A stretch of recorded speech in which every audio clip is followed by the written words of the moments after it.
36 was another turning point. If you remember, the Olympics took place in Berlin in 1936. And shortly before, the foreign visitors, the journalists, the world press arrived in Berlin. Hitler made a speech and let it be known that he wanted all anti-Semitic signs removed. He wanted all, I'm talking about physical signs as well as psychological signs. He wanted the German press to be very careful not to print anything anti-Semitic. And Berlin became 1926 rather than 1936. And as a matter of fact, every school in Berlin was given 2 free tickets for the closing ceremonies, which were attended by Hitler. And of all the people in the world, I got one of the 2 tickets, and I attended the closing ceremonies of the Olympics, not far from Hitler, where all the German school children, those wonderful Aryan school children, were allowed to sit.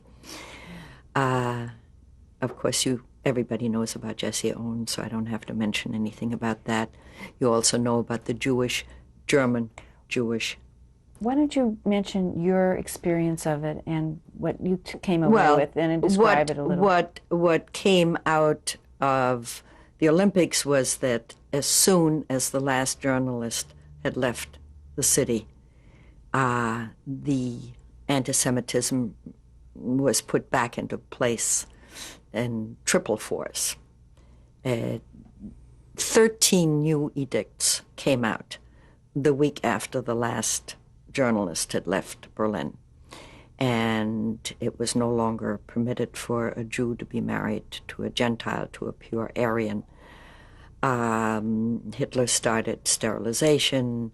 It's one of the quirks of history, of fate, of nature, whatever you want to call it, that Hitler had the misfortune, that the world had the fortune, that Hitler was born with black hair.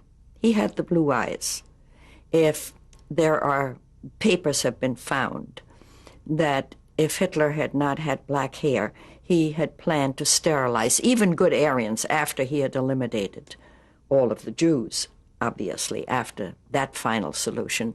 He had planned to sterilize all Germans who were not blonde or blue-eyed, but he couldn't do it. He couldn't get himself to do it because he himself had black hair.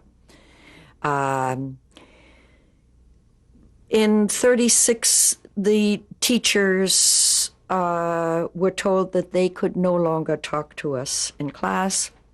I don't know whether it was the end of 36 or after Christmas vacation of 1937, that the classrooms all over Germany were rearranged. And until then, in school in Germany, you sat alphabetically. If you were lucky, my name started with an F, so I sat between 2 other kids with either F or G, always in the second row, which was very nice. The A's and the B's, to C, D, E, took up the first row. We came back, I think it was probably after Christmas vacations, but it could have been in the fall of 36 already, that there were 8 Jewish girls in my class. There was no co-education in Germany. I went to the Sizilienschule in Berlin, Lyceum, for girls, about 300 girls, I imagine, in the school. And the classes, I think there were 28 kids in my class.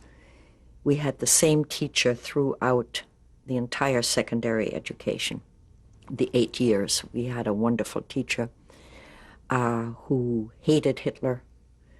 And the 8 of us Jewish kids sat in a row, in the back row. And after we were reassigned to these desks, the edict came out that there was not to be any physical contact, touching an Aryan hand would contaminate it forever. Our best friends were no longer allowed to talk to us.